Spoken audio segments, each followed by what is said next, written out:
जय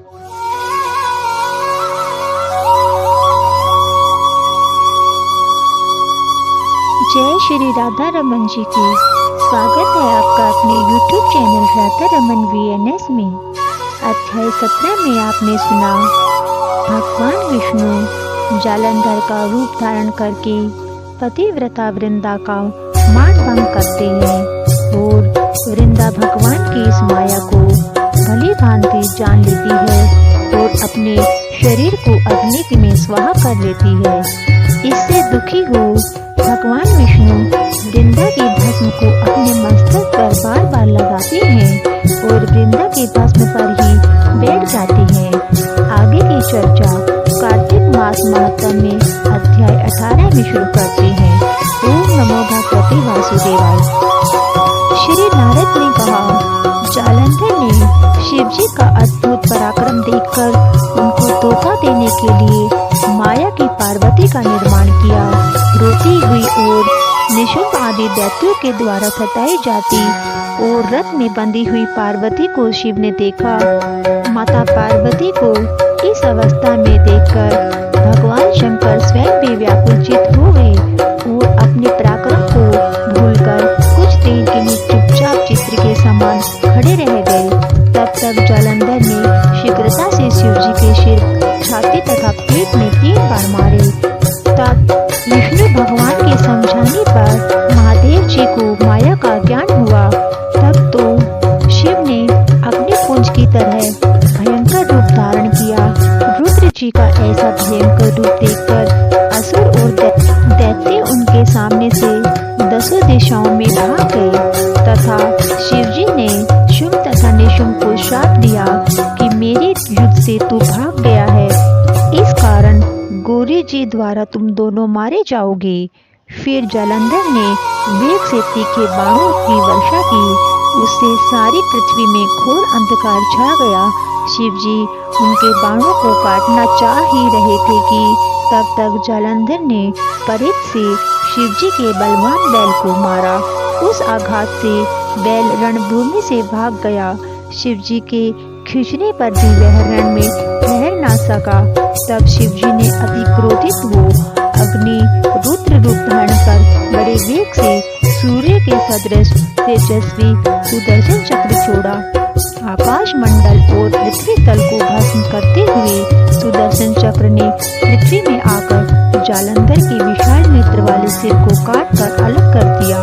तब उसका शरीर शब्द करता हुआ रथ से भूमि पर गिर गया और जालंधर का तेज शिव जी में विलीन हो गया तथा वृंदा के शरीर से निकला हुआ तेज पार्वती के शरीर में लीन हो गया। यह दृश्य देखकर ब्रह्मा आदि देवता आनंदित हो गए। सिर से शिव जी को प्रणाम कर विष्णु भगवान के कार्य की सराहना करते हुए देवताओं ने कहा, हे महादेव, आपने हम लोगों के शत्रुओं के भय से रक्षा की है। हे प्रभु, यहाँ तो कुछ और हो गया है, उसके लिए हम लोग क्या करें?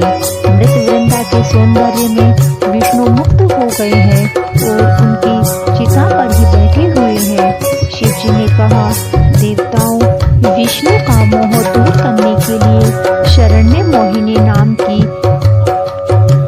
माया के पास जाओ, वह तुम लोगों का कार्य सिद्ध करेगी। इस पर नारद जी ने कहा। ऐसा कहकर भूतगण के साथ शिव जी अंतर्ध्यान हो गए। तब देवतागण भक्तों पर दया करने वाली मूल प्रकृति को प्रसन्न करने के लिए प्रार्थना करने लगे। देवता कहने लगे, जिससे सत, रज और तमोगुण उत्पन्न हुआ, संसार की उत्पत्ति, पालन तथा नाश का जो आदि कारण है और जिसकी इच्छा से संसार का कल्याण अथवा अकल्याण होता है, ऐसे मूल प्रकृति को हम प्रणाम करते हैं, जो 23 भेदों से प्रसिद्ध कही गई है और निखिल संसार में यश नाम से विद्यमान है और जिसके रूप तथा कर्मों को ब्रह्मा महेश भी नहीं जान सकते। ऐसी मूल प्रकृति को हम सब प्रणाम करते हैं, जिनकी आराधना करने से प्राणी दरिद्रता, भय, मोह तथा निरादर नहीं हो पाता। ऐसी भक्त वत्सला मूल प्रकृति को हम सब प्रणाम करते हैं। इस पर हो तीनों काल में पाठ करता है उसे दारिद्र्य, मोह और दुख स्पर्श नहीं कर पाते। इस प्रकार स्तुति करने वाले देवताओं ने आकाश मंडल में अपनी ज्वाला से सब दिशाओं को दैदीप्यमान करने वाले एक गोलाकार तेज को देखा। उससे आकाशवाणी हुई। शक्ति ने कहा, मैं ही अनेक गुणों से युक्त 3 रूपों में रहती हूँ। गौरी, लक्ष्मी तथा सरस्वती, इनमें ये तीनों रज, सत्व, तम गुण वर्तमान है। आप लोग वहाँ जाइए, वे ही आप लोगों के कार्य को करेंगी। नारद ने कहा। ऐसी वाणी सुनकर वह देवी लुप्त हो गई। आश्चर्य तथा विस्मय युक्त नेत्रों वाले देवतागण इस आकाशवाणी को सुनने के पश्चात उसके कथनानुसार उक्त तीनों देवियों के पास गए। उसके कथनानुसार सब देवताओं ने जाकर भक्ति पूर्वक गौरी, लक्ष्मी तथा सरस्वती को प्रणाम किया। तीनों देवियों ने देवताओं को बीज मंत्र देकर कहा कि इन बीजों को जहाँ पर विष्णु भगवान बैठे हैं वहीं पर छिटक देना, आप लोगों का कार्य सिद्ध हो जाएगा। इस पर नारद ने कहा। तब प्रसन्न होकर देवतागण और सिद्धगण उन बीजों को लेकर जहाँ गंगा से युक्त सौख्य संपत्ति से विहीन विष्णु भगवान थे वहाँ छिटक दिए। तब नारद जी ने कहा, हे राजन, वहाँ बोए हुए उन तीनों बीजों से आंवला, मालती तथा तुलसी ये 3 वृक्ष उत्पन्न हुए। सरस्वती के दत्त बीज से रजोगुण वाला आंवला, लक्ष्मी द्वारा प्रदत्त बीज से सतोगुण वाली मालती और गौरी के बीज से तमोगुण वाली तुलसी उत्पन्न हुई। इसके रूप धारण किए हुए तीनों वृक्षों को देखकर वृंदा के रूप में मोहित विष्णु भ्रम से उठ खड़े हुए। कुछ कामासक्त चित्त से विष्णु भगवान ने प्रेम से उनकी ओर देखा और तुलसी तथा धात्री ने भी अनुराग पूर्वक विष्णु भगवान को देखा। और जो बीज पूर्व ही में लक्ष्मी द्वारा ईर्ष्या से दिया गया था, इसी कारण उसमें ईर्ष्या करने वाली स्त्री मालती उत्पन्न हुई।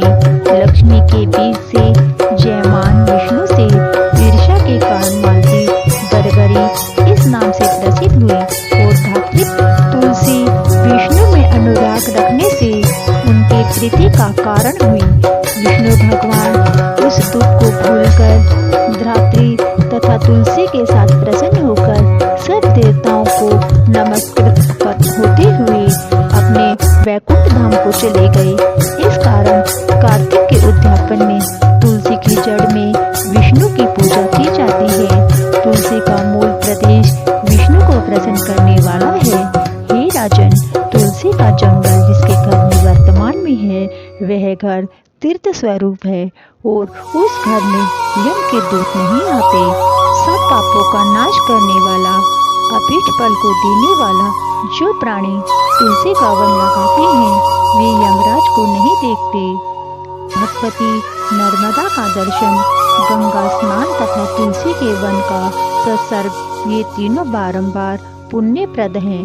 तुलसी वृक्ष के लगाने से, जल सींचने से, दर्शन से और तुलसी को छूने से कायिक, वाचिक, मानसिक आदि संपूर्ण पाप नष्ट हो जाते हैं। जो प्राणी तुलसी के दल से विष्णु और शिव जी का पूजन करते हैं वे गर्भ में पुनः नहीं जाते, निसंदेह जीवन मुक्त हो जाते हैं। तुलसी दल में पुष्करादि, समग्र तीर्थ, गंगादि संपूर्ण नदियाँ और विष्णु प्रभृति सब देवता निवास करते हैं। तुलसी के साथ जो अपना प्राण विसर्जन करते हैं वह सैकड़ों पापों से युक्त हो तो भी उसको यमराज नहीं देख सकते। हे राजन, जो लोग तुलसी के काट का चंदन लगाते हैं विष्णु के साथ उनकी साजुज्य मुक्ति होती है। उनके द्वारा किए हुए पाप भी उनके शरीर को स्पर्श नहीं कर पाते। हे राजन, जहाँ जहाँ तुलसी के वन की छाया हो वहाँ पितरों का श्राद्ध करना चाहिए। उनके निमित्त दिया हुआ वहाँ का दान सर्वदा के लिए अक्षय होता है।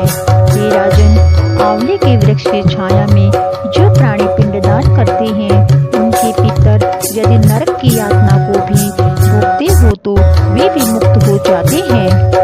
सिर, हाथ, मुख और देह में जो आंवले के फल को धारण करते हैं, उनको विष्णु स्वरूप जानना चाहिए। आंवले के फल, तुलसी की माला और द्वारका की मिट्टी जिसके शरीर पर हमेशा लगी रहती है, वह जीवन मुक्त है। आंवले और तुलसी दलों को जल में मिलाकर जो प्राणी स्नान करते हैं, उनको गंगा स्नान का फल प्राप्त होता है। जो मनुष्य आंवले के पत्ते और फलों से देवताओं का पूजन करता है, उनको स्वर्ण, मणि और मोतियों के समूह द्वारा पूजन का फल प्राप्त होता है। कार्तिक मास में सब तीर्थ, ऋषि, देवता और सब यज्ञ जब सूर्य तुला राशि में रहे तब आंवले के वृक्ष में वास करते हैं। जो मनुष्य द्वादशी तिथि को तुलसी का दल और कार्तिक में आंवले का पत्ता तोड़ता है, वह रोरम नरक में वास करता है। जो कार्तिक में आंवले की छाया में बैठकर भोजन करता है, उसके 1 वर्ष के अन्न संसर्ग के उत्पन्न दोष नष्ट हो जाते हैं। कार्तिक में आंवले की जड़ में विष्णु भगवान का पूजन करता है, उसको विष्णु क्षेत्रों के पूजन का फल होता है। आंवले तथा तुलसी की महत्ता का वर्णन करने में ब्रह्मा भी असमर्थ है। जिस प्रकार की विष्णु भगवान के महात्म्य का वर्णन कोई नहीं कर सकता, आंवला तथा तुलसी की भी उत्पत्ति कथा को जो कोई मनुष्य स्वयं सुनता और दूसरों को सुनाता है, वह सब पापों से मुक्त होकर अंतिम विमान पर चढ़कर अपने पूर्वजों के साथ वैकुंठ को प्राप्त करता है। इति श्री 18वां अध्याय संपूर्ण। ओम नमो भगवते वासुदेवाय। बंधुओं, आपसे अनुरोध है, यदि आप हमारे चैनल पर नए हैं तो आप हमारे चैनल राधा रमन VNS को सब्सक्राइब जरूर कीजिए, ताकि हमारे चैनल के माध्यम से आने वाली हर कथा त्योहारों की जानकारी आपको समय पर मिल सके। आपको वीडियो अच्छी लगी तो वीडियो को लाइक व शेयर जरूर करें। आप सबको जय श्री राधा रमन जी की धन्यवाद।